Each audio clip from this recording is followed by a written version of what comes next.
May only the truth be spoken. May only the truth be heard. Amen.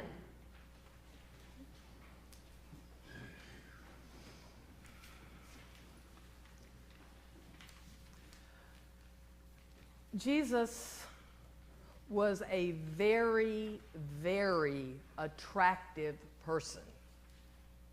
I don't mean in the classical handsome sense, or even in the exotic, mysterious sense.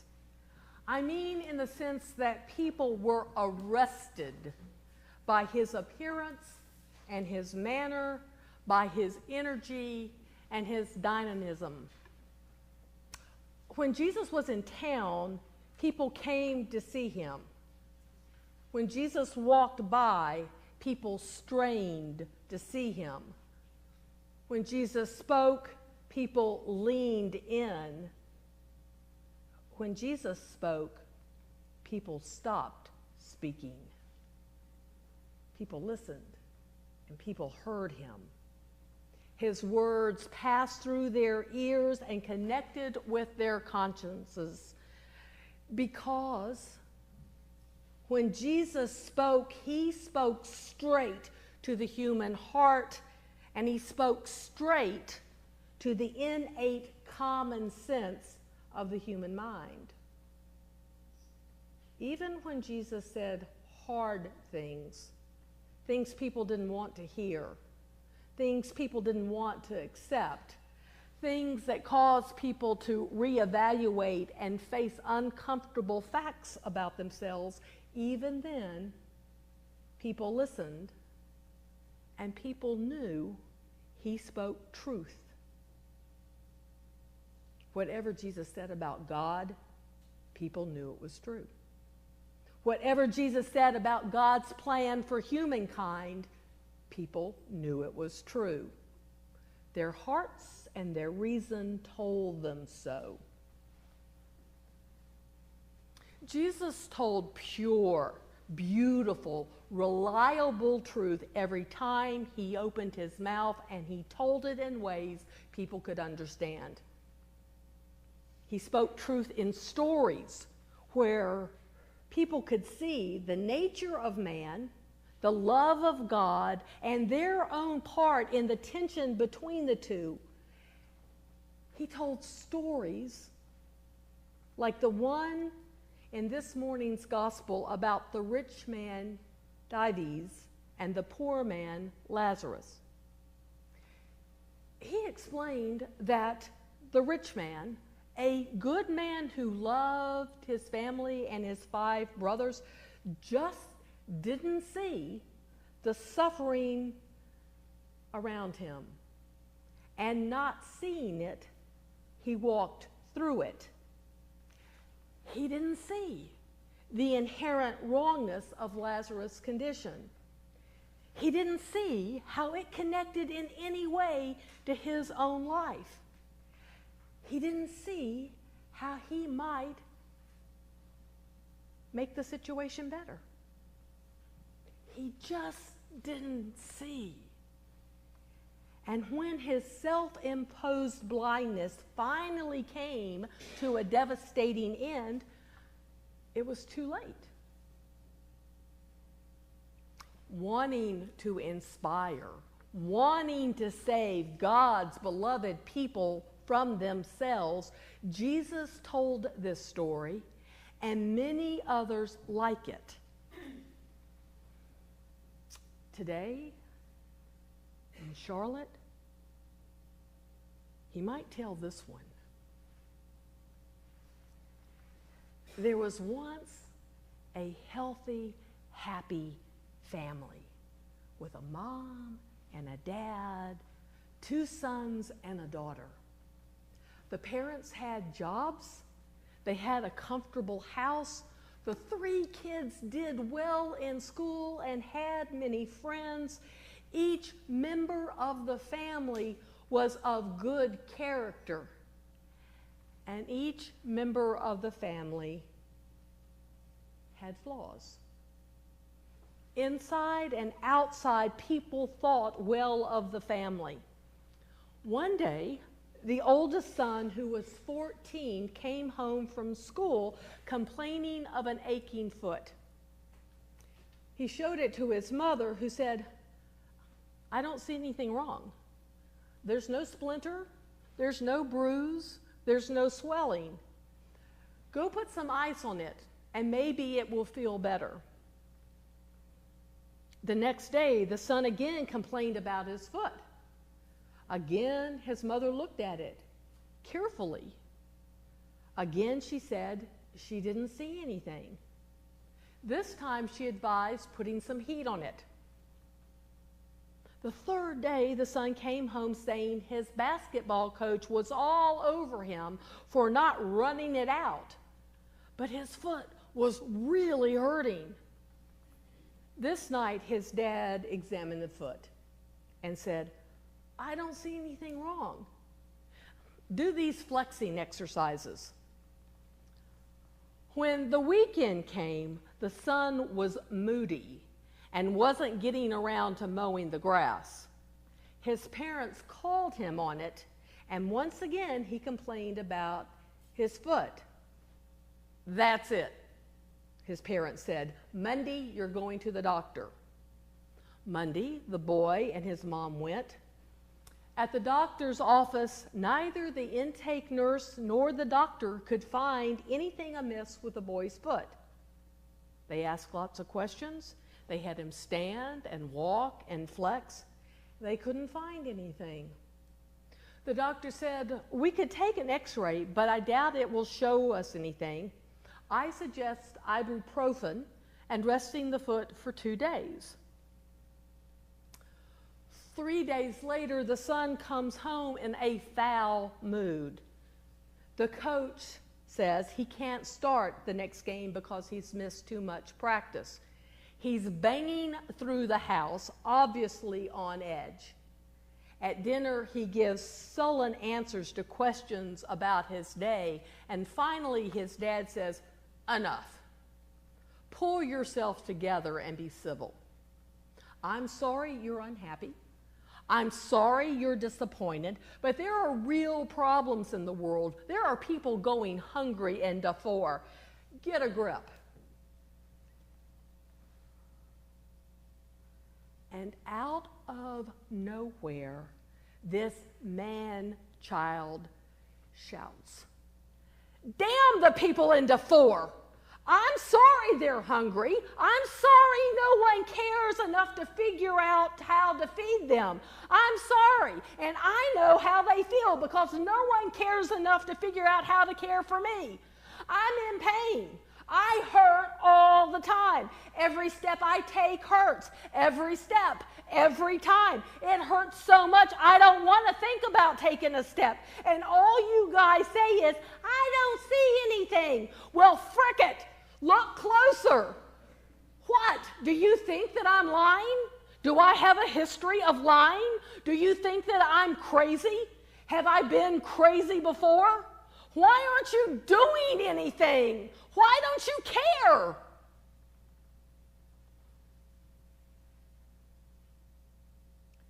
And the table gets quiet. No one talks this way in this family. No child shouts at a parent in this family. This is new, and it's uncomfortable. The parents look across the table at each other, and the mom says, "We do care. And we'll go back to the doctor. We'll go to a specialist. We'll get the first available appointment. I'll make it happen." The dad says, "I'm coming too." So 2 days later, the three of them are in the examining room, and the specialist says, "The x-rays don't show anything. I don't have a good answer. We could do a CAT scan, but without something more definitive to go on, your insurance won't cover it." "How much would it be?" the dad asked. "About $1,800. "Well, what would you suggest we do instead?" "Well, it could just be growing pains. He could wait it out, Keep taking ibuprofen and see if it doesn't get any better over time. Okay, says the dad. Okay, says the mom. No! Comes a shout. Crash! Goes the metal trash can as the boy comes off the table. That's not okay. There's nothing okay about that.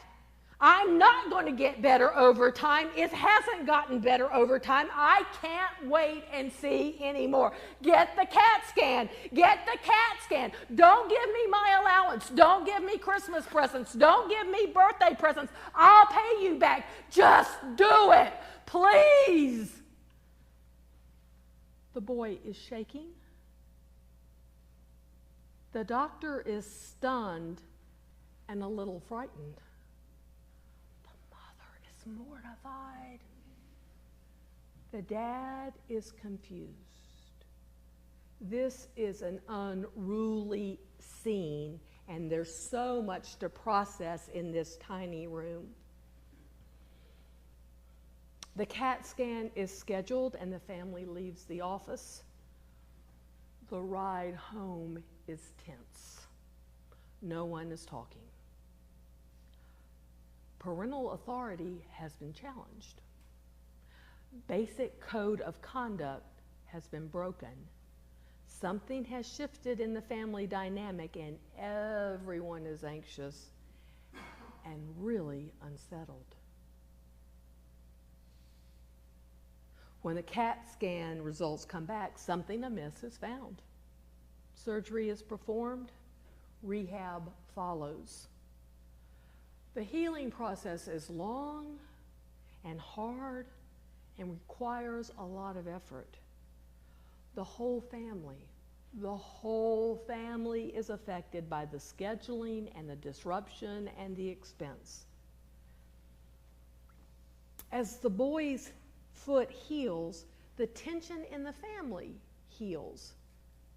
As the days pass, everyone starts to breathe a little easier. The order of relationships is reestablished. Chafed feelings are reconciled. It takes a while. It takes a while. But today, there are family pictures of a high school graduation, and everyone is smiling. There are pictures of a college break where the dad and son smile at the camera holding up big bass. There's a picture of a boy, now a groom, dancing with his mother. That scary, angry time is over, and the family survived. It even thrived.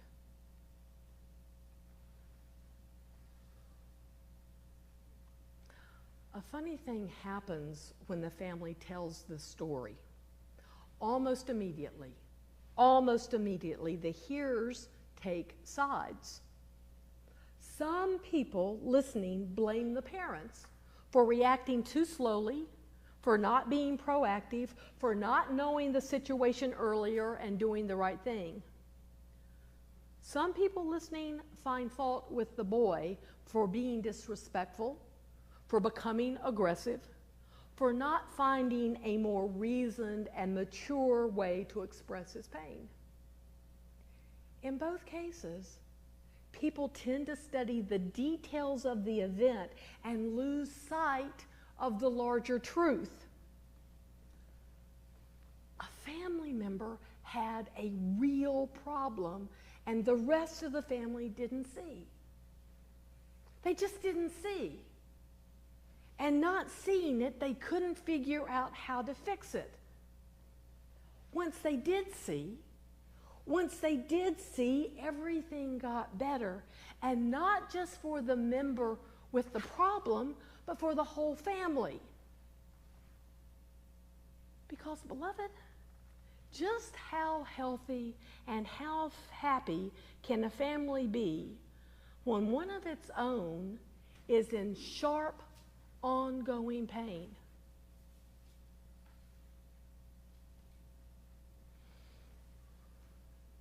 Now,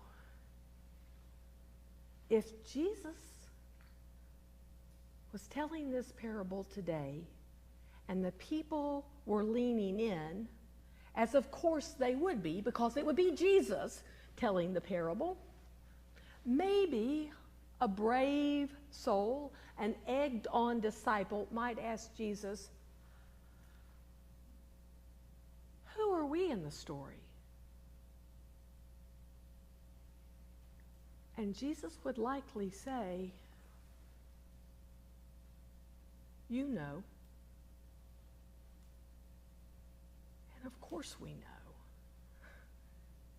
In Charlotte, in Tulsa, in D.C., in Los Angeles, in Chicago, in Atlanta, in Denver, in St. Louis, in Pittsburgh, in America, our family has a problem. People with most of the power, people with the checkbooks, the car keys, the badges, the courtrooms, the admission and promotion responsibility, those kind of people just don't see the problem yet. They look, and sometimes they look again, but they can't see the thing causing the pain. Like the parents in the story, they aren't uncaring. They just aren't yet sufficiently engaged in learning about and fixing the problem. In America, there are people not holding the power, the checkbook, the car keys, the badges, the courtrooms, and they're saying something is not right and we're hurting, and no one in the family seems to care. They aren't listening. They aren't helping us find a solution. They say because they can't see it, it's not real. So, are all of us liars? Are all of us crazy? Are all of us lazy? The problem causing us pain has been going on for a long time now, and it's not going away.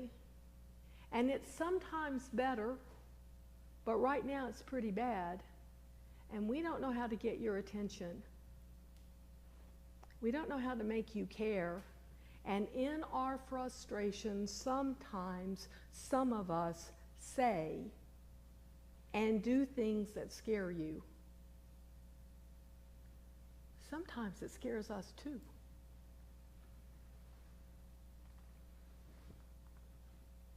In America, there are people who know a lot about this problem. They've been studying the problem for a long time. They understand the cause and the pain, and they have tools, and they have data, and they have metrics to explain the issue. They have ideas for possible remedies.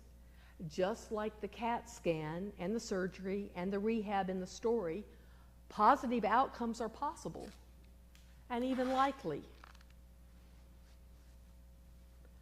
But before all that, before the healing begins, before everyone begins to breathe a little easier, before the American family picture shows everyone smiling and all sons living long enough to dance with their moms at their weddings, before that happens, the American family has to say, I'm willing to see what I didn't see before. I'm willing to hear what I didn't know before. As a member of the American family, you and yours and me and mine must be more than willing. We must do the hard thing. We must open our eyes, we must lend our ears, we must go to places where we can see and hear and sit down and ask, tell me your truth. Let me share mine. In January, when it's dark early and we're recovering from the Christmas blitz and the football playoffs are getting closer, even with all that, we need to show up for the Race in America conversations at Ransom Middle School. We really need to do that. Before January, we need to organize a prayer breakfast or let's eat pie together night with people who might see this issue from a different perspective. We really need to do that. We need to ask a black coworker to lunch and say, what is it that I don't see? What am I missing about your experience in America? We really need to do that. And then, together, we will find answers. And then together we will heal. And then together we will be the healthy, happy family we all yearn to be. This idea, this determination, this action is not a political response. This is not a nationalistic response. This is a gospel response. This is the good news, the hopeful news, the reconciling news that Jesus spoke directly to the hearts and the common sense of God's people, time after time after time after time. And in this hopeful, reconciling news, Jesus said, you can do this hard thing. Beloved, like the first disciples, like the early crowds, like the skeptic and the scared, you too know God's truth when you hear it. So the question before us is this: hearing God's truth, will we heed it? Will we do what Davies, the rich, the good and less good man, didn't do?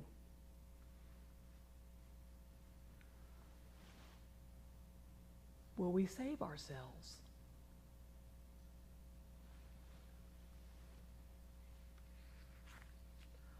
Amen.